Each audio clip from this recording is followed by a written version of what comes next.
All right, everybody, Michael Cohen here with you on the Sports Talk Nation. Glad to be joining us here this evening. And, of course, the big news coming out of Major League Baseball is baseball could be coming back. That's right. That is the topic of discussion right now, is that Major League Baseball could be coming back by May. We'll see what happens. That was reported by ESPN and Jeff Panson that MLB is looking to bring all 30 teams to the desert, to Arizona, where they'll be sequestered, and baseball season could resume. Maybe, although there's a lot of logistical problems that could be involved in it as well. So we're going to talk about that today, and I know that in this world that has so much uncertainty right now with the coronavirus situation, a lot of people working from home, a lot of people having to work remotely, and things like Zoom as well as Skype has now become the norm, if you will. So we're going to be joined today on this program by John Pielli of the Past Ball Show. Let's go right to our interview. Hey, what's going on, Michael? Always good to talk to you. I wish it could be under better circumstances, though.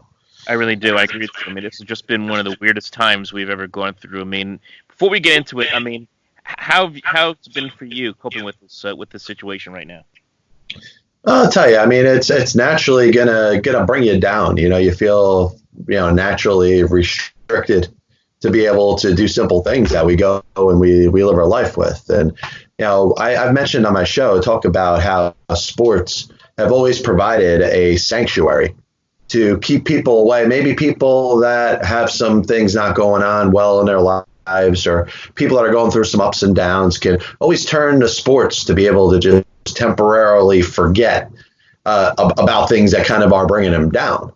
So now, you find what has happened has almost eliminated the world of sports, something that we kind of rely upon as a sanctuary. And it's almost like you try to figure out what it is that you could turn yourself to.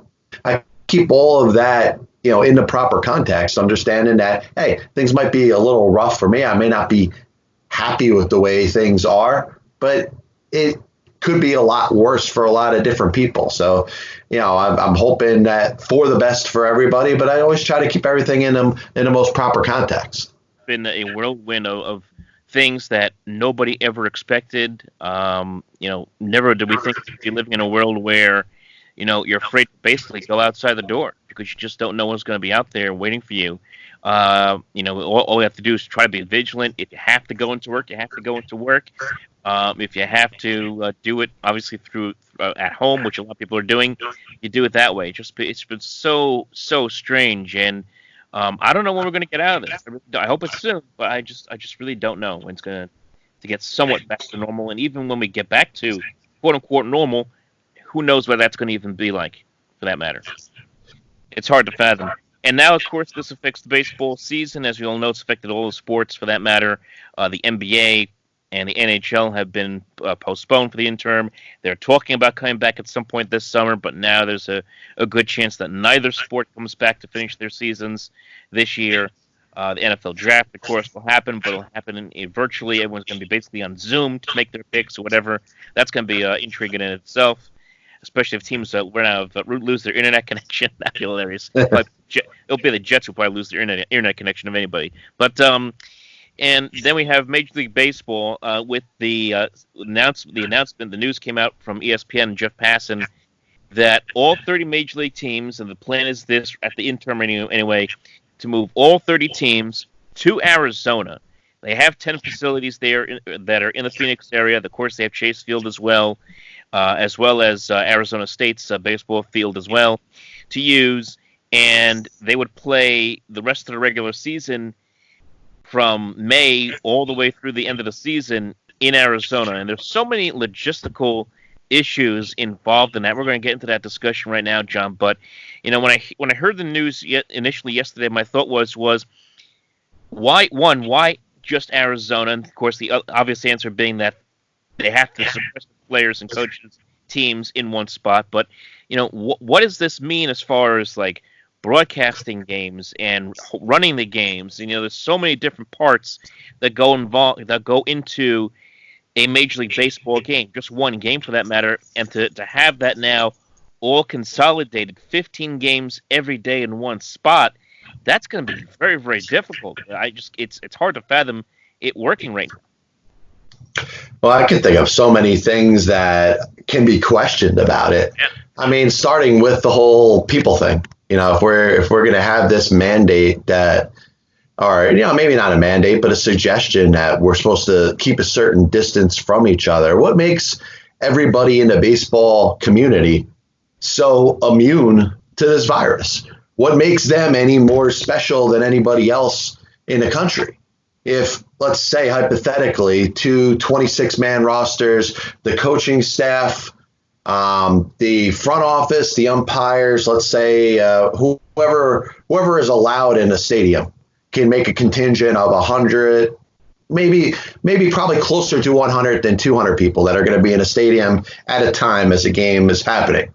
What makes, and I understand some things about it, but what makes it okay for that contingent to be able to get together and play a game, or a group of youths in I don't know, maybe an isolated state that isn't as doesn't have as many cases of the coronavirus from getting a group of kids together to play a game of baseball?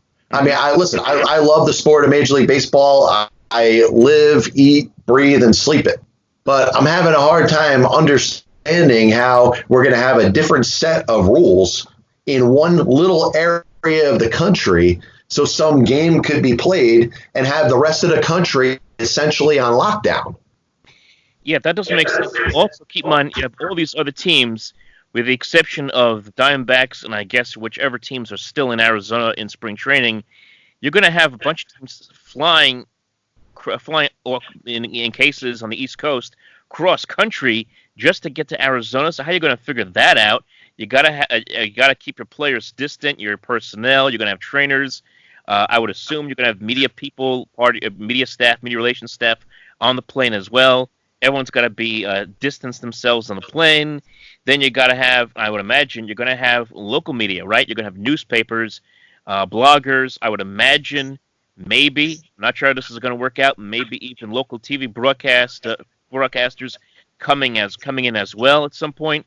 I mean, there's so much that's involved, and I'm thinking to myself, you're going to bring all these people into this one spot. I mean, it boggles my mind. We talk about, like you mentioned, social distancing. How is this actually going to work out? It just doesn't seem to make a lot of sense. And I read earlier today that some players are not on board with this at all. Yeah, I can see why certain players may not be. I mean, think about it from their family standpoint. Are they going to, restrict themselves from being around their family a certain amount of time? And here's the other aspect of it. Where are these players going to stay? They're going to have to stay in hotels at some point. They're going to be run by hotel staff and employees. So, I mean, listen, I'm all for giving something a chance. I'd like to be optimistic that this could work, but there's so many things that just in the state of mind that we're in right now, it just doesn't seem real feasible. All it takes is one person to, be asymptomatic before they get on the plane and all congregate in this one area in Arizona to have a major disaster. And you find out about a whole bunch of baseball players getting it and all, getting, real sick and in some cases maybe, perishing from it in this small region. I think there's a lot of risk involved with this. And how do you assure that every single time you're getting these players together that nobody has the virus? Are you going to all of a sudden, bring more testing involved? Your average, American citizen can't get a test for this virus right now. I know. So are you going to have better, medical provisions in there where these players are going to be tested maybe as often as every day? Because that might be one of the only ways that it even be worth giving a chance to. And it's the same problem right now, because you had the situation with Rudy Gobert. He tested positive in Utah, and that just started this whole whirlwind. And then the NBA was going out there and saying, well, we're going to try to come back and bring everybody into Las Vegas. I'm like, why? You have all these players in the NBA, Gobert, KD, we can go up and down a list of guys who have gotten sick by this virus and fortunately have recovered. But still, I mean, it's been flying around the NBA worse than any of the leagues right now, for that matter. Why would they want to come back so quickly, if at all? And yeah, the same situation here with baseball. All it takes is one person to be infected, and heck, we had in spring training one Yankee player, minor leaguer, affected with this virus. Um, are you going to have expanded rosters here because they're talking like double headers? They're talking about trying to shoehorn 132, maybe even 150 games with 7 inning double headers. You're going to need more players from the minor leagues there. What if one of those guys is sick? I mean, it's a huge question mark right now. Yeah, it's just a big risk, Mike. And it's not, like I said, it's not that it's something that maybe, we can't put all our heads together and allow the Major League Baseball people and the people associated with maybe putting this together to try to come up with maybe a better idea than the one that's been thrown out there. I mean, I don't know. I mean, is this something that could foreseeably work? I don't know. I want to know. I want to know that I feel more confident a week from now than I do today. I want to know that things are progressing towards getting better before I'm thinking about any sort of congregation of people getting together. If I'm basically instructed almost by martial law not to leave my house, then I'm gonna be very curious and concerned over any group of people getting together in any other region of the country, especially with this virus spreading at the rate that it is right now. Exactly. What is this? Let's just say baseball goes through with this. My big question is, what kind of effect is this going to have on minor league baseball? Because you're going to have, single A, double A, triple A. Are their seasons right now in jeopardy? You have independent league baseball. You would have to imagine their seasons, Frontier League, Atlantic League, for example, their seasons are probably in jeopardy right now. What happens with these players? What do you do with these players if Major League Baseball is now all sequestered into one spot? I mean, do you have minor league baseball continue as is? I mean, I can't fathom right now, and maybe in 3 months will be different. I can't fathom, for example, the Staten Island Yankees and the Brooklyn Cyclones playing baseball in New York right now in June with the way things are going. You know what I'm saying? Of course. And you know what? If for some reason, Mike, that was okay, then why not bring the Yankees and Mets back to Citi Field and Yankee Stadium, right? Exactly. So I mean, and listen, I'm all right with some sort of, let's say, maybe taking a little risk or a gamble, or kind of doing what the Atlantic League is doing, putting together these different interpretations of the rules to see if it works. You know what? Play a game of baseball somewhere and see if you have any problem. And if that works, then play another one. I mean, it's hard to imagine all of Major League Baseball getting together and being forced to just play games in Arizona and then having any sort of minor league baseball whatsoever. So, I mean, at least my interpretation of it is if this goes through the way it's planned, then there probably is no minor league baseball this season. Probably not. Probably not. And that's going to have a huge impact on teams and the development of their players, let alone, of course, those organizations. And, we all know that a lot of minor league teams are strapped for cash to begin with anyway, and they need baseball as the biggest revenue possible, as far as people coming into the turnstiles. That's another thing that we haven't really touched on is the effect on, on the dollar here for baseball. Obviously, this means no fans in the buildings, and any buildings, if this goes through in Arizona, players will be in the stands, from what I read, instead of being in the dugouts, which would make sense, obviously, with the way things are going with social distancing. We just don't know enough right now when we can safely, A, put players on the field, B, put fans in the stands right now to even make this even a foreseeable possibility right now for baseball. No, listen, and I get why you want to make sure the fans are as safe as possible, but I tell you, just the more you think about it, the more it just doesn't make sense in the current state that we're in right now. Like, think about it. Let's say you keep, and I'm going to go, a little extreme here, but let me go on a rant for a second. Do it. Imagine that we're practicing social distancing on a baseball diamond within a baseball stadium.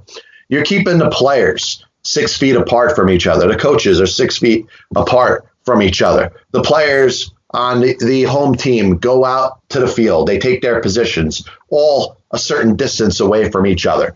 The pitcher grabs the ball He warms up to the catcher. All of a sudden, the umpire is getting close to the plate. The catcher says, wait, you're a little bit too close to me. Can you stay 6 feet back from me? Mm-hmm. So the umpire stays 6 feet back from the catcher. And then the batter comes up. The batter's like, all right, well, where do I stand? And where does the catcher stand? And where does the umpire stand? It's all 6 feet away from each other.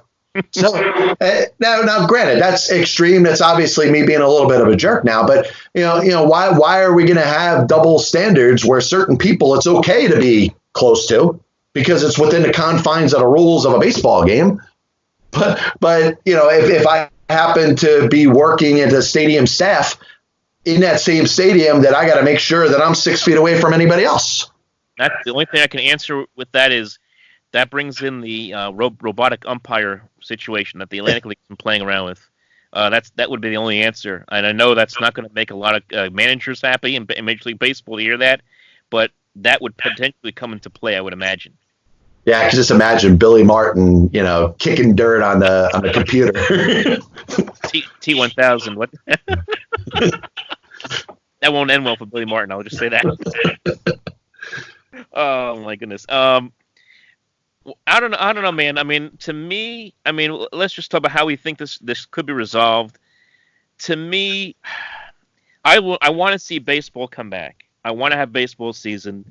I think, selfishly speaking, for us here in the New York metropolitan area, we would love to see, and considering that New York and New Jersey has basically been the epicenter of this entire disease right now, we would love to see baseball come back heroically the way it did on 10 days after 9/11. We would love to see that. But realistically, I just don't see it happen. I don't think we're going to see any sport come back. Maybe football when we get to the fall, but right now, I just have my doubts. I know Ron Darling also mentioned this in an interview. Strong doubts that we'll have baseball this year. Yeah, it's just difficult to imagine in the current state that we're in right now. And I mentioned in a different program that I just think the current state that we're in, it's hard to be optimistic as far as being able to put something together right now. I think something will have to change, whether it's something that gets developed to where everybody could be tested. Maybe it's a vaccine. Maybe we move more towards not having to distance ourselves as much. Maybe there's a weakening of the virus. Maybe more people are allowed to go out, and maybe social conditions are improved. But if none of that happens, it's hard to imagine anything changing from the status quo that we're in right now, let alone baseball. What have you been trying to do to try and pass the time as far as sports is concerned? I know a lot of people like myself find themselves playing video games, whether it be on their phone or with PlayStation. What about yourself? Listen, I'm so fascinated by history. Yeah.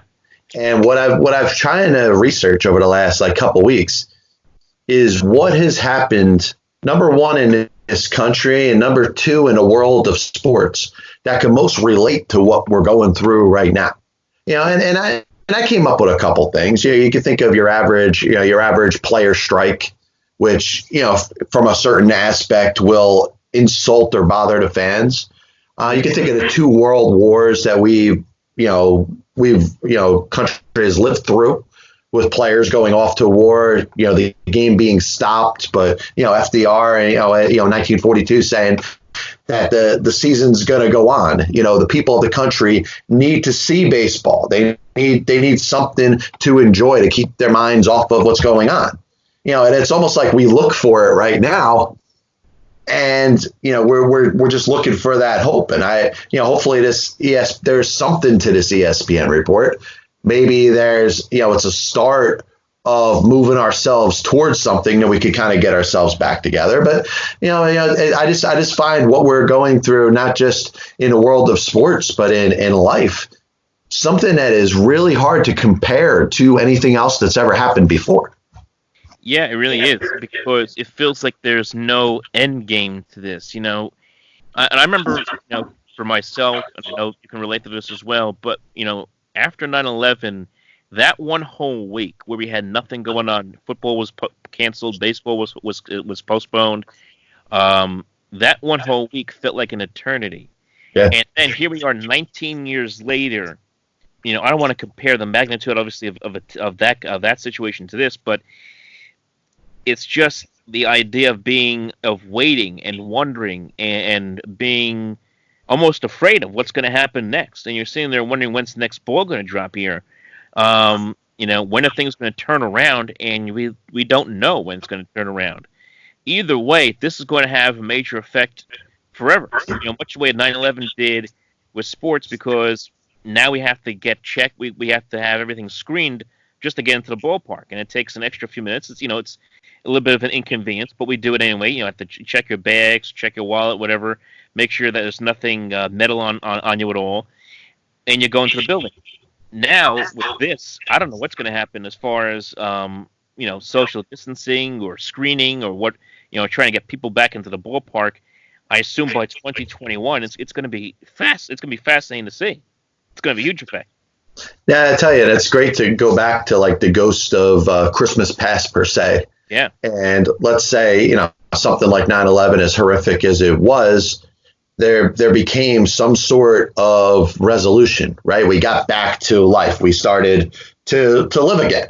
It might have been about a week where there was nothing going on, but all of a sudden we went back out and we lived our lives again. So that's kind of the most optimistic thing I could say is that, going back to history of everything that has happened in a negative light, we have come out of it stronger and better. Mm-hmm. So right now, while we're in it, it doesn't seem that encouraging, but hopefully, I'd like to hit the fast forward button and just see what it looks like when we're on the other side of this. Well, we'll see what happens. John, always a pleasure to talk to you. I'm so glad you're doing okay, and stay well, man. That's all I can tell you.